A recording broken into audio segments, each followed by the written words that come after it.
तर इकडे लक्ष द्या, मागच्या तासाला आपण पोस्ट फर्टिलायझेशन चेंजेस पाहत होतो. Post fertilisation changes means these are those changes which occurs after fertilization. We have seen after fertilization zygote it is converted into embryo, then triploid primary endosperm it is converted into endosperm. After fertilization integuments they are converted into seed coat. Outer integument it is converted into outer seed coat, that is called as testa. Inner integument it is converted into inner seed coat, that is called as tegmen. Then ovule it is converted into seed, ovary it is converted into fruit, and ovary wall it is converted into fruit wall.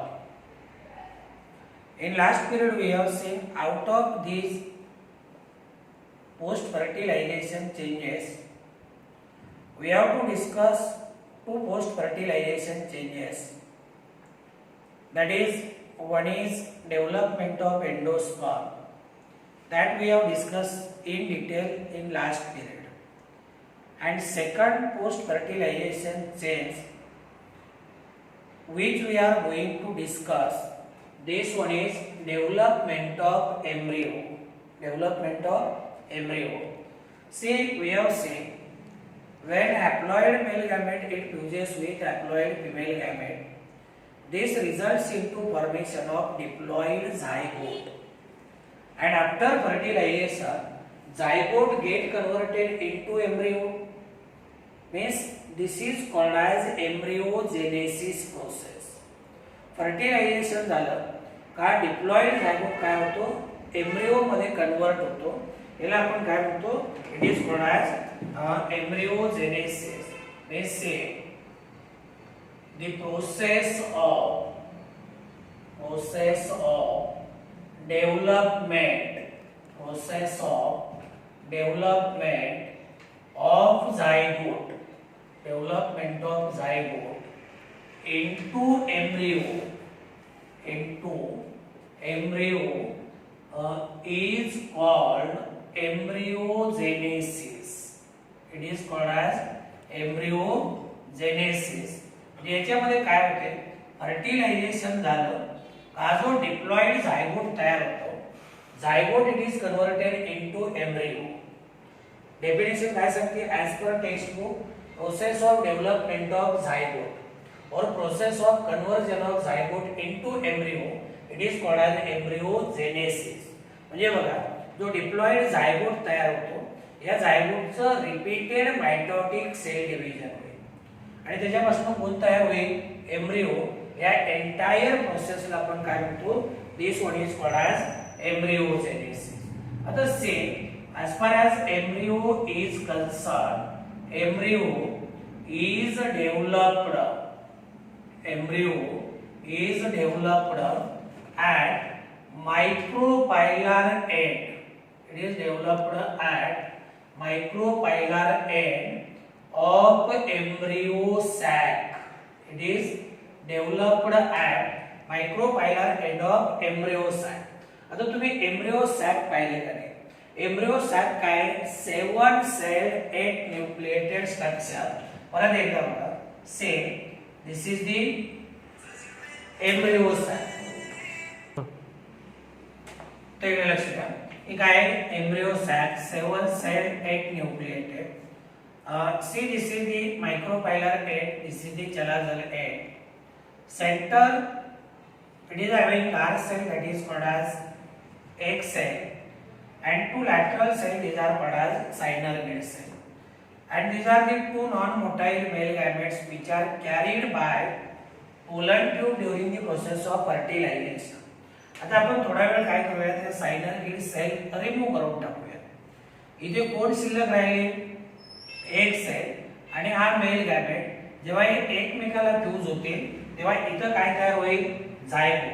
आता मी direct इथे दाखवतो, मायक्रोपायलर एंडला कोण तयार झालाय, say this is called as zygote. आलं लक्षामध्ये? म्हणजे आपला जो मुद्दा होता की embryo is developed at micropylar end of embryo sac. आता इथं दोन प्रकारचे एम्ब्रियो तयार होत आहेत. किती प्रकारचे? दोन प्रकारचे एम्ब्रियो तयार होत आहेत. एक जो आहे याला आपण काय म्हणतो? It is called as dicot embryo. It is called as dicot embryo. And second one that is called as monocot embryo. दोन्ही मध्ये जर आपण डिफरन्स पाहिला तर डायकॉट एम्ब्रियो मध्ये दोन कॉटिलिडॉन्स आहेत. काय आहेत? हे बघा, इथे तुम्हाला दोन कॉटिलिडॉन दिसत आहेत, इथं दिसत आहेत किंवा इथं दिसत आहेत. तर आपण सुरुवातीला डायकॉट एम्ब्रियोची डेव्हलपमेंट पाहतोय.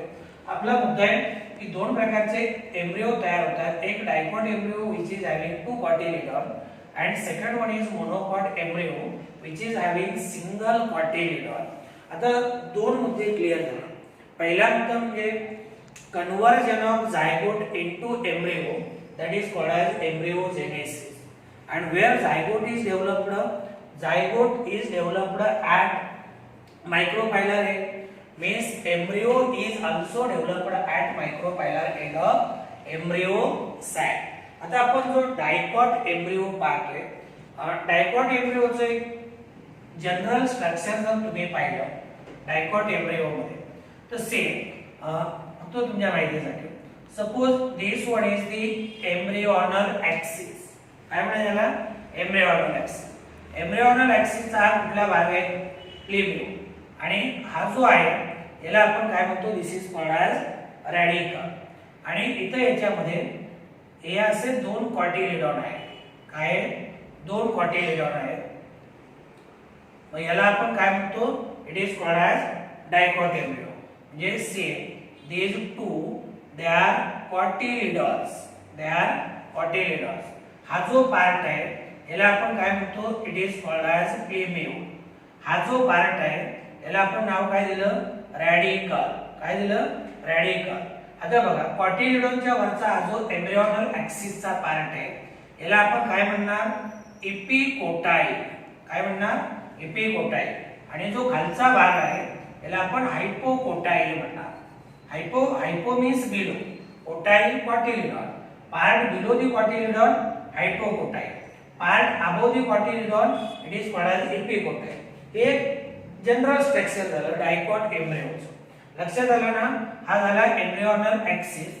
याचं जे टिप आहे त्याला आपण प्लेम्यूल म्हणतो आणि हा जो पार्ट आहे याला आपण रॅडिकल म्हणतो. हे दोन कॉटिलिडॉन याच्या लॅटरल साइडला आणि हे दोन्ही कॉटिलिडॉन एम्ब्रियोनल ऍक्सिसला समजा इथे असे एकमेकाला कनेक्ट आहे. हा जो पार्ट तुम्हाला दिसतोय जिथे दोन कॉटिलिडॉन एम्ब्रियोनल ऍक्सिसला कनेक्ट आहे याला आपण काय म्हणतो? It is called as embryonal node. काय म्हणतो? This is called as embryonal node. मग आता नेमके कॉटिलिडॉन कसे तयार होत आहेत? एपिकोटाइल, हायपोकोटाइल, रॅडिकल, प्लेम्यूल कसे तयार होत आहेत हे आपल्याला सगळं पाहिजे. हे लक्षात आलं ना? हे एक जनरल स्ट्रक्चर दिलं तुम्हाला किंवा हा डायकॉट एम्ब्रियो आहे. आता बघा, एम्ब्रियो आणि एंडोस्पर्म जे आहे आपण याच्या अगोदर पाहिलं होतं की ते ग्रोथ साइड बाय साइड किंवा त्यांची जी ग्रोथ आहे सायमल्टेनियस होते. काय होते? सायमल्टेनियस होते. हे आपण पाहिलं. हे लक्षात घ्या बरं का. बघा, triploid primary endosperm nucleus TPER. याच्यापासून काय तयार होईल? Endosperm, nutritive tissue. आणि जो झायगोट आहे या झायगोट पासून काय तयार होईल? एम्ब्रियो. आणि आपण हेही पाहिले की embryo utilises endosperm as a food material आणि दोघांची ग्रोथ काय होते? Side by side. इथं थोडंसं आपण जरा वेगळं पाहणार आहोत. याच्यामध्ये बघा, same growth of embryo occurs after or only after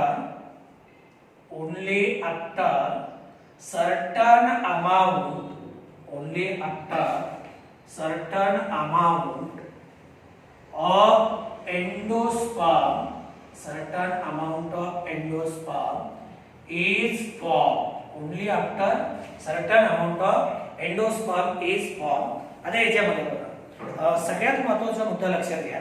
मी काय सांगतो तुम्हाला की एंडोस्पर्म आणि एम्ब्रियो यांची ग्रोथ साइड बाय साइड होते. एम्ब्रिओ काय करतो, एंडोस्पर्मला फूड मटेरियल म्हणून वापरतो. काय करतो, फूड मटेरियल म्हणून. आता मागच्या तासाला आपण म्हणलो की त्यांची ग्रोथ सब सायमल्टेनियसली होते, साइड बाय साइड होते, बरोबरच होते. तर इथं आपण थोडं वेगळं सांगतोय. Growth of embryo occurs only after certain amount of endosperm is form. म्हणजे इथे सरळ आपल्याला म्हणायचं की हा जो एंडोस्पर्म आहे ना, या एंडोस्पर्मची ग्रोथ थोडी अगोदर सुरू होते आणि थोड्याफार प्रमाणात एंडोस्पर्म तयार झाला तर नंतर काय होते, या एम्ब्रिओची ग्रोथ सुरू होते. म्हणजे जस्ट थोडी अगोदर ग्रोथ एंडोस्पर्मची सुरू होते आणि त्याच्यानंतर लगेच ग्रोथ कुणाची होते, एम्ब्रिओची. आलं लक्षामध्ये. म्हणजे growth of embryo occurs, growth of embryo triggers only after certain amount of endosperm is formed. Only after certain amount of endosperm is formed. Then say after fertilization, embryonic development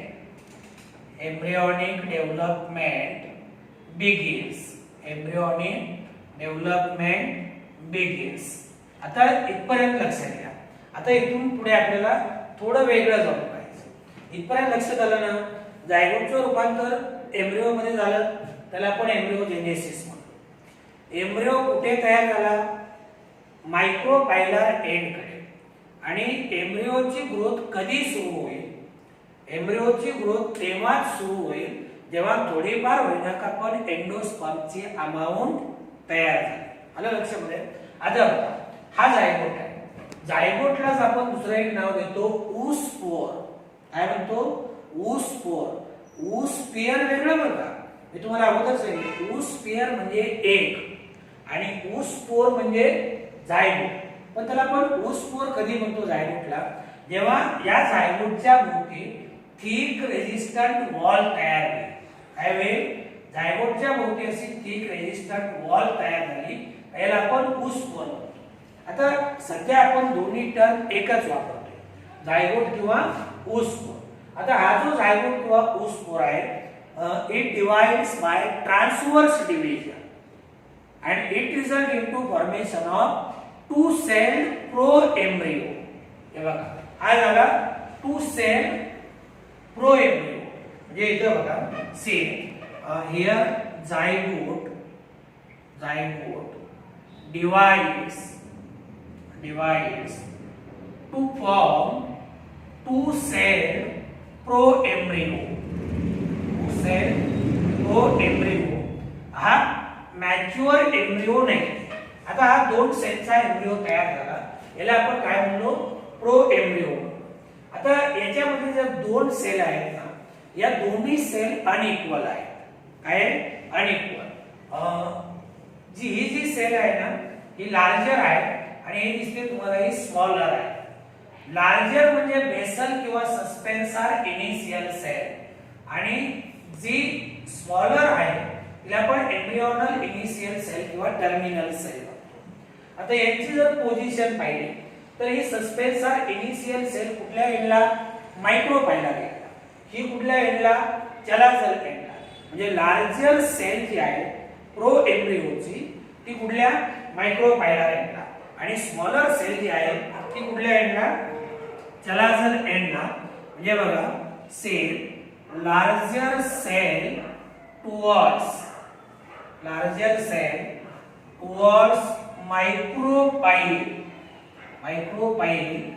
This one is called basal or it is called as suspensor initial cell. And smaller cell towards chalaza is called terminal. It is called as terminal or it is called as embryonal initial cell. आलं लक्षात. काय म्हणलो, embryonal initial sale. म्हणजे बघा, हा जो zygote आहे ना, या जायगोटचं काय झालं, ट्रान्सवर्स डिव्हिजन. याचं ट्रान्सव्हर्स डिव्हिजन झालं, त्याच्यापासून दोन सेलचा एम्ब्रिओ तयार होतो, याला आपण प्रो एम्ब्रिओ. या प्रो एम्ब्रिओ मध्ये जी लार्जर सेल आहे, जी मायक्रोपाइलच्या दिशेने आहे, त्या सेल आपण बेसल किंवा सस्पेन्सर इनिशियल सेल, आणि जी स्मॉलर सेल चलाजच्या दिशेने आहे त्याला आपण टर्मिनल सेल म्हणलो किंवा एम्ब्रियोनल इनिशियल सेल म्हणतो. Embryonal initial cell. आता सध्या आपण काय पाहूया, सध्या आपण बघते सस्पेन्सर इनिशियल सेल कशी डिवाइड होते आणि याच्यापासून काय तयार होतं हे आपल्याला पाहिजे. आता काय होईल, ही जी सस्पेन्सर इनिशियल सेल आहे याचं ट्रान्सव्हर्स डिव्हिजन होईल, आणि ट्रान्सव्हर्स डिव्हिजन झालं याच्यापासून जवळपास 6 ते 10 सेल्स तयार होतात. मग हे जे स्ट्रक्चर आता इथे तयार झाले याला आपण काय म्हणलो, this is called as suspensor. It is called as suspensor. May say the suspensor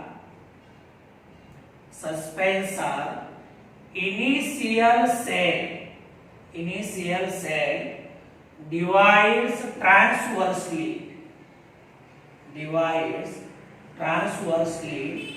in one plane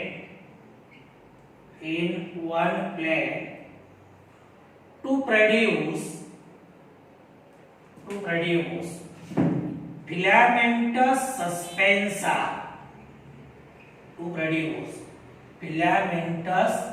suspensor. Of 6 to 10 cells. 6 to 10 cells. This is very important. आता इथपर्यंत लक्षात आलं ना, सस्पेन्सर इनिशियल सेल आणि एम्ब्रियोनल इनिशियल सेल. आता सध्या आपण पुढे घेऊन कुणाला चाललोय, या सस्पेन्सर इनिशियल सेल. ही जी सस्पेन्सर इनिशियल सेल आहे मायक्रोपाइल एंडच्या दिशेला ही ट्रान्सव्हर्सली डिवाइड होते. काय होते, ट्रान्सव्हर्सली डिवाइड होते, आणि याच्यापासून जवळपास काय होतात 6 ते 10 सेल तयार होतात, आणि मग त्या 6 ते 10 सेल एकत्र येऊन जे स्ट्रक्चर तयार होईल त्याला आपण काय म्हणलो, it is called as suspensor. It is called as suspensor. Suspensor initial cell divides transversely in one plane to produce filamentous suspensor of 6 to 10 cell. 6 to 10 cell. आता सस्पेन्सरची जी पहिली सेल असते ही थोडी काय होते, इट बिकम सोलर. आता सस्पेन्सरची पहिली sale आणि ही कुठली, लास्ट सेल. आलं लक्षामध्ये. मग पहिल्या सेल पासून ऑस्टोरियम तयार होतो, आणि जी लास्ट सेल आहे ना, या लास्ट सेलला आपण काय म्हणतो, it is called as hypophysis. काय म्हणतो याला आपण, it is called as hypophysis. May say first cell of suspensor becomes solar and it functions as ostoria. Say next point, that is first cell of suspensor becomes solar and it functions as ostoria. आता एक लक्षात घ्या बरं का, suspensor initial sale पासून काय तयार होतंय आणि एम्ब्रियोनल इनिशियल सेल पासून काय तयार होतंय हे अगोदर क्लिअर करून घ्या, थोडा किचकट पाहिजे. तर सस्पेन्सर इनिशियल सेलचं ट्रान्सव्हर्स डिव्हिजन झालं, साधारणतः 6 ते 10 सेल तयार झाल्या, आणि मग जे स्ट्रक्चर तयार झालं एकत्र येऊन या सेल त्याला आपण सस्पेन्सर. आता पुढे जाऊन आपण काय म्हणलो की सस्पेन्सर मधली जी पहिली सेल आहे ही सेल, सस्पेन्सर मधली पहिली सेल काय झाली, इट बिकम सोलर. झालं की नाही, थोडा आकार बदलला, मोठी झाली, इट बिकम सोलर. आता या सेलला आपण काय म्हणलो, इट इज कॉल्ड ॲज ऑस्टोरिया. म्हणजे हे एंटायर सस्पेन्सर आहे ऍक्च्युअली, आणि मग याची लोअर मोस्ट सेल ही झाली. मग ही लोअर मोस्ट सेल काय म्हणून काम करेल, हायपोपायसिस. आपण वाटलं तर करून घेऊया. Say no lower most cell of suspensor is called hypophysis. आणि एक लक्षात घ्या, हायपोफायसिस पासून रूट कॅप तयार होते. काय हे आपल्याला पुढे पाहायचं आहे. आता लक्षात आलं ना, सध्या पुरतं लक्षात घ्या. सध्या पुरतं समजा ही सस्पेन्सर इनिशियल सेल डिवाइडर झाली का नाही. इकडे बघा, याच्यापासून काय झालं, या अशा 6 ते किती, 6 ते जवळपास 10 सेल तयार झाले. हा समजा सस्पेन्सर आहे. या सस्पेन्सरच्या सेल ही झाली फर्स्ट सेल. काय झाली, फर्स्ट सेल. आणि हे झाली लास्ट सेल म्हणजे लोअर मोस्ट सेल. मग पहिली सेल काय झाली, इट बिकम सोलम. आणि मग काय तयार केलं, त्याला आपण काय म्हणलो, इट इज कॉल्ड ॲज ऑस्टोरिया. आता ही लास्ट सेल, आता इथे जर समजा ही लास्ट कन्सिडर केली तर इथे ही कुठली झाली, लास्ट सेल. मग ही जी लास्ट सेल आहे, this last cell it is called as hypophysis. म्हणजे first cell of suspensor it is called as haustoria and last cell of lowermost cell it is called as hypophysis. आता हा मुद्दा clear झाला. आता हा जो suspensor आहे, तुम्ही म्हणाल मग सस्पेन्सरचं नेमकं फंक्शन काय. आता तुम्ही म्हणणार नाही तो भाग वेगळा. तर say next point that is suspensor helps in pushing embryo deep into endosperm. मग सस्पेन्सर काय करणार, हा जो एम्ब्रियो आहे, हा एम्ब्रियो म्हणा, हा म्हणा किंवा हा सस्पेन्सर काय करणार, it pushes embryo deep into endosperm. आता का बरं सस्पेन्सरने एम्ब्रियो एंडोस्पर्म मध्ये पुश केला, कारण एम्ब्रियो एंडोस्पर्मचा काय म्हणून वापर करणार, फूड मटेरियल. म्हणजे simply we can say that suspensor pushes embryo into endosperm to obtain nourishment or to obtain food material. आता इथपर्यंत झालं सस्पेन्सर इनिशियल सेल्स. आता राहिलं कोण, एम्ब्रियोनल इनिशियल सेल. आता एम्ब्रियोनल इनिशियल सेलचं काय होईल, 3दा मायटोटिक डिव्हिजन होईल. कितीदा, 3दा. मग एकापासून 2 सेल, 2 पासून 4 सेल, 4 पासून 8 cell. Means here we can note the point. Now embryonal initial cell undergoes 3 successive mitotic division to form octant states.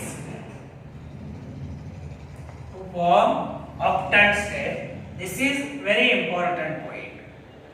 बघा, आता ही कुठली सेल आहे, embryonal initial cell. Embryonal initial सेलचं पहिलं मायटोटिक सेल डिव्हिजन झालं. किती सेल तयार झाल्या, 2. किती, 2. परत यांचं सेकंड मायटोटिक डिव्हिजन झालं. किती सेल तयार झाल्या, 1 2 3 4. बरोबर आहे, 4 सेलचा एम्ब्रियो तयार झाला. नंतर याचं थर्ड मायटोटिक डिव्हिजन झालं. किती सेल तयार होतील, 1 2 3 4 5 6 7 आणि 8. म्हणजे इथे एम्ब्रियो किती सेलचा तयार झाला, 8 सेलचा. याला म्हणायचं ऑक्टंट स्टेज. काय म्हणलो, ऑक्टंट स्टेज.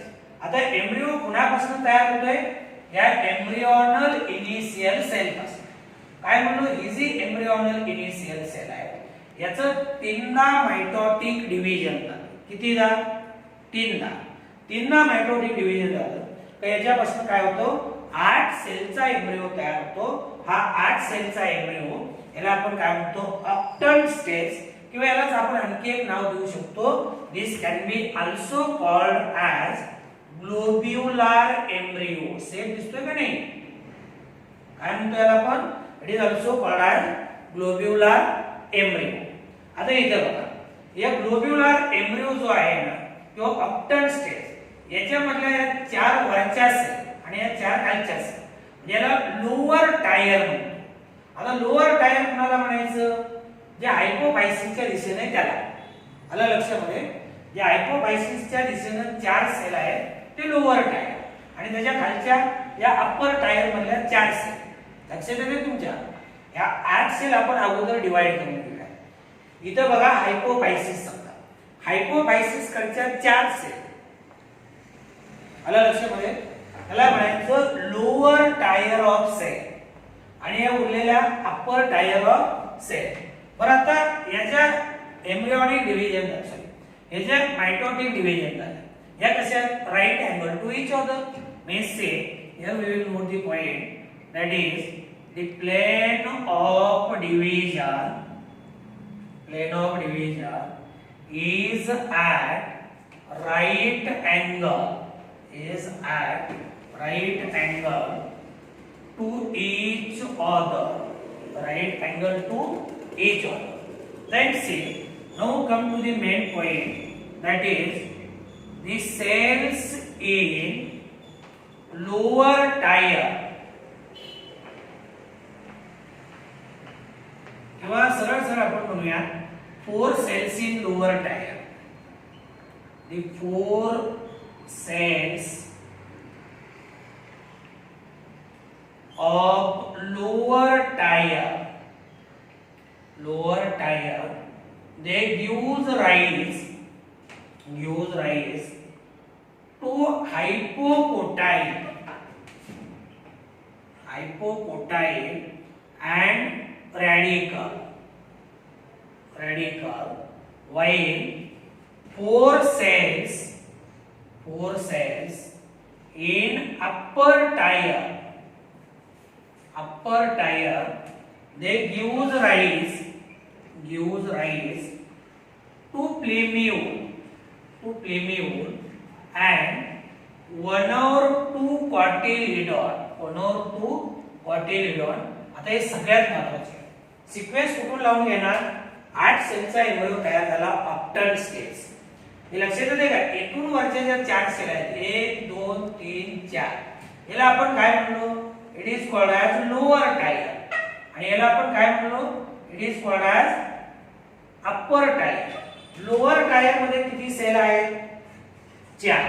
बरोबर आहे. मग इथं आपला मुद्दा काय आहे की 4 cells of lower tier gives rise to hypocotyle. मी सुरुवातीलाच हायपोकोटाईल काय दिसत? Hypocotyl and radicle and 4 cells in upper tier म्हणजे या 4 सेल. या 4 सेल पासून काय तयार होणार? हायपोकोटाईल तयार होणार, रॅडिकल तयार होणार. आता अप्पर टायर मधल्या 1 2 3 आणि 4 सेल या सेल काय तयार करतील? प्लिम्यूल, इपिकोटाईल. प्लिम्यूल त्यांनी जरी इथे शब्द दिला नसला इपिकोटाईल तरी तो अप्पर टायर पासून तयार. म्हणजे काय तयार झालं? प्लिम्यूल, इपिकोटाईल अँड 1 or 2 cotyledon. मुद्दा क्लिअर झाला? इथे एवढं लक्षात घ्या. या 4 सेल ज्या हायपोफायसिसच्या दिशेने आहेत त्यांना म्हणायचं लोअर टायर आणि या ज्या सेल आहेत त्याला म्हणायचं अप्पर टायर. मग लोअर टायर मधल्या 4 सेल काय तयार करतील? हायपोकोटाईल आणि रॅडिकल आणि अप्पर टायर मधल्या ज्या 4 सेल आहेत they will give rise to the plumule, epicotyl and 1 or 2 cotyledon. Another important point, say hypophysis by further division forms part of radical and it form root cap. तुम्ही अकरावीला शिकला का नाही? रूटच्या tip वरती route cap असते protection साठी. तर हायपोफायसिस समजा इथे काय? हायपोफायसिस. आता हायपोफायसिस कुणाच्या दिशेने? या लोअर टायरच्या दिशेने. मग मला सांगा हायपोफायसिसचं फर्दर डिव्हिजन झालं तर त्याच्यापासून रॅडिकलचा काही पार्ट तयार होणार. काय होणार? It form part of radical and it form root cap. इथे बघा तुम्हाला ही रूट कॅप दिसते.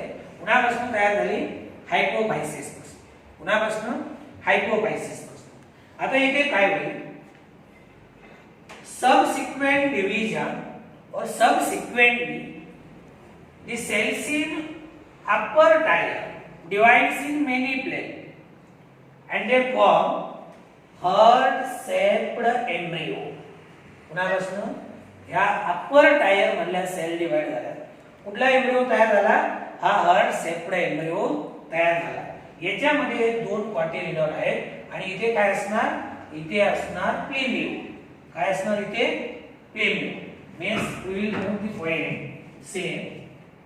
Point number 15. Subsequently cells in upper tier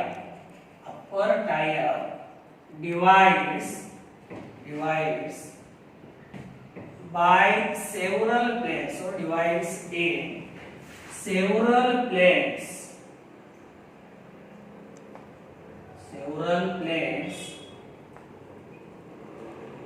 so as to become heart shaped,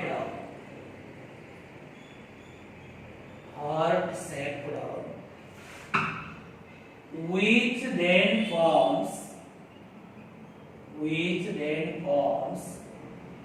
two cotyledons and terminal lemur. किंवा इथे जर लक्षात येत असेल ते जेव्हा हे दोन कॉटिलिडॉन झाले आणि या टर्मिनल पार्ट याला काय म्हणलो? प्लेमियो. म्हणजे इथे झालं काय?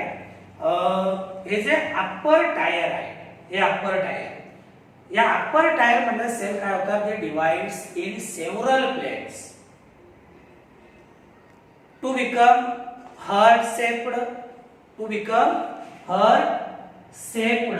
which then form two cotyledon and terminal fluid. म्हणजे आता हा जो एम्ब्रियो तयार झाला, या एम्ब्रियोला म्हणायचं हार्ट शेप्ड एम्ब्रियो. काय म्हणायचं? Heart shaped embryo. Then say next point, that is further enlargement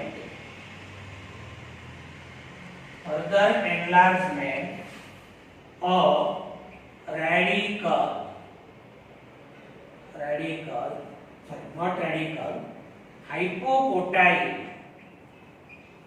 hypopotyle and cotyledons. Further enlargement of hypopotyle and cotyledons gives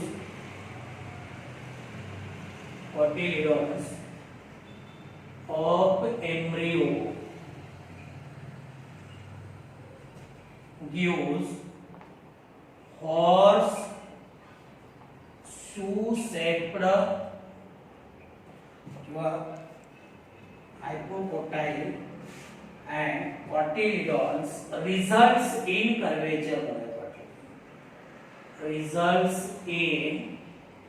curvature. Which appears as horseshoe-shaped. आता बघा एक कॉटिलिडॉनचं काय झालं? कर्वेचर. म्हणजे हे स्ट्रक्चर काय होईल? असं बेंड होईल. काय होईल? बेंड होईल. किंवा हे या पद्धतीने काय होईल? असं बेंड होईल. हे इकडे बेंड झालं त्या पद्धतीने. तर इथे काय होते? Further enlargement of hypocotyl and cotyledon results in curvature of embryo. आता एम्ब्रियोचं काय होते? इथे कर्वेचर होते. परिणाम काय होईल? It appears like horseshoe. It is called as horseshoe-shaped embryo. तर परत एकदा आला लक्षामध्ये. सुरुवातीला काय सांगितलं? आता डायग्राम कडे लक्ष द्या फक्त. हा झायगोट आहे. याचं ट्रान्सव्हर्स डिव्हिजन झालं, दोन सेलचा एम्ब्रियो तयार झाला, प्रो एम्ब्रियो म्हणतो. ही लार्जर सेल मायक्रोपायलर एंडच्या दिशेनं बेसल किंवा सस्पेन्सर इनिशियल सेल म्हणतो आणि चलागरच्या दिशेने जी स्मॉलर सेल आहे तिला आपण काय म्हणतो? टर्मिनल किंवा एम्ब्रियोनल सेल. मग सस्पेन्सर इनिशियल सेल डिवाइड झाली, 6 ते 10 च्या दरम्यान तिने सेल तयार केला. म्हणजे 7 ते 10 सेल एकत्र येऊन स्ट्रक्चर तयार झाले, याला आपण सस्पेन्सर. बरोबर आहे? मग सस्पेन्सरची जी पहिली सेल आहे जी मायक्रोपाइलच्या दिशेने ती काय होते? इट बिकम सोलन, त्याला आपण ऑस्टोरियम म्हणलो. आणि जी लोअर मोस्ट सेल आहे त्याला आपण नाव दिलं हायपोफायसिस. आणि ओव्हरऑल या सस्पेन्सरचं फंक्शन जर पाहायचं झालं तर सस्पेन्सरचं फंक्शन काय पाहिलं? Suspensor pushes embryo deep into endosperm. Deep into endosperm. बघा इथे 10 नंबरचा पॉइंट बघा. Suspensor help in pushing embryo deep into endosperm. कशासाठी? फूड मटेरियल ऑब्टेन करण्यासाठी. मग आता राहिली कोण? Embryonal initial cell. Embryonal initial सेलचं पुन्हा मायटोटिक डिव्हिजन झालं. का सुरुवातीला 2 सेल, 4 सेल आणि 8 सेलचा एम्ब्रियो तयार झालेला ऑक्टन स्टेज होता. आता या 8 सेल मध्ये आपण 4 सेल लोअर टायर मध्ये, 4 सेल अपर टायर मध्ये डिवाइड केले. मग हायपोफायसिसच्या दिशेने जे सेल आहेत ते लोअर टायर. या लोअर टायर पासून काय तयार झालं? Lower tier gives rise to the hypocotyl आणि रॅडिकल. आणि हे जे लोअर टायर आहे याच्यापासून तयार झालं प्लिम्यूल, इपिकोटाईल आणि एक किंवा दोन कॉटिलिडॉन. एक किंवा दोन कॉटिलिडॉन. आता नंतर काय झालं? या अपर टायर मधल्या cell the divides in several plates. In several plates so as to become heart shape. मग ग्लोब्युलर एम्ब्रियो होता हार्ट शेप्ड झाला. याच्यामध्ये दोन कॉटिलिडॉन आहेत आणि टर्मिनल प्लिम्यू.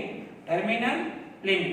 नंतर काय झालं? हायपोकोटाईलची ग्रोथ झाली, कॉटिलिडॉनची ग्रोथ झाली आणि हायपोकोटाईल आणि कॉटिलिडॉन काय झाले? कर्व झाले, बेंड झाले. परिणामी काय झालं? जो एम्ब्रियो आहे no it appears as horseshoe shaped embryo. आता इथपर्यंत झालं डेव्हलपमेंट ऑफ डायकॉट एम्ब्रियो. तर आता आपण डायकॉट एम्ब्रियोची डेव्हलपमेंट पाहिली. आता नंतर आपल्याला पाहिजे development of monocot embryo. Dicot आणि मोनोकॉट एम्ब्रियो जर आपण पाहिलं तर जवळपास दोन्ही मध्ये जी काही डेव्हलपमेंट आहे ती ऑक्टन स्टेज पर्यंत सारखीच आहे. कुठपर्यंत? डायकॉट एम्ब्रियो असू द्या, मोनोकॉट एम्ब्रियो असू द्या, ऑक्टन स्टेज पर्यंत जी काही डेव्हलपमेंट आहे इट इज सिमिलर. डिफरन्स नंतर काय होतो त्याच्यामध्ये दिसून येतो हे आपल्याला पाहिजे. Here we can note down the point that is the development or the embryo development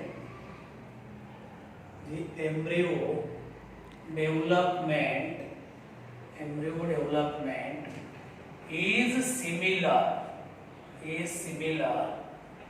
both in dicot and monocot up to octant stage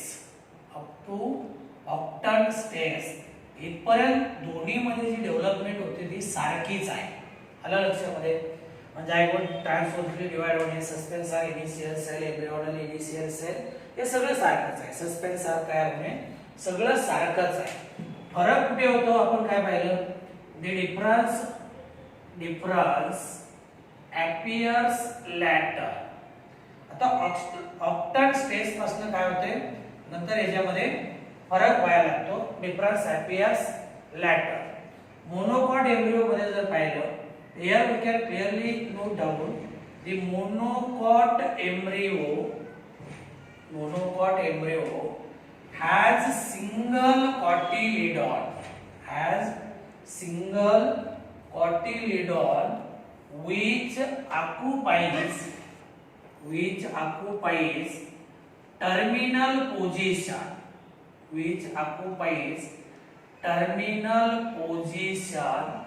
and plumule is lateral. एवढाच मुद्दा एक लक्षात घ्या. म्हणजे बघा आपण जर पाहिलं डायकॉट एम्ब्रियो मध्ये कॉटिलिडॉन्स दोन आहेत, लॅटरल पोझिशन ऑक्युपाय करतात. इथं monocot embryo name itself indicate that it have only one cotyledon. याच्यामध्ये एकच कॉटिलिडॉन आहे and this cotyledon it appears terminal position आणि lateral positionला कोण आहे? प्लिम्यू. म्हणजे मोनोकॉट एम्ब्रियो मध्ये कॉटिलिडॉन एकच आहे.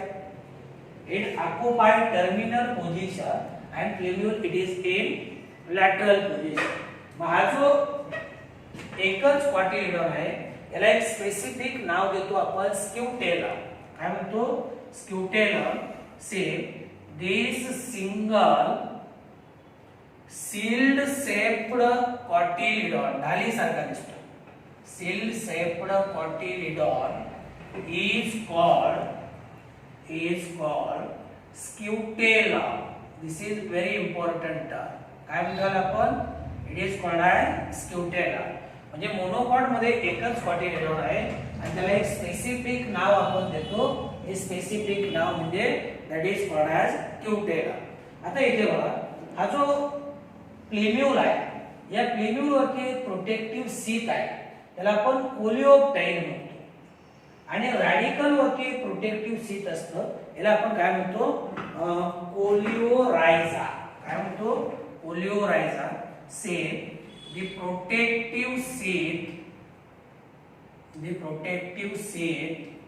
Of plumule is called coleoptile. Plumule वरती एक प्रोटेक्टिव्ह सीट आहे, त्याला आपण कोलिओप्टाईल म्हणतो. And that of radicle is called coleorhiza. That of radicle it is called as coleorhiza. तर हे झालं डेव्हलपमेंट ऑफ मोनोकॉट एम्ब्रिओ. आणि शेवटी आपण असेच म्हणू शकतो की thus bone it is converted into cell and ovary it is converted into fruit. Thus finally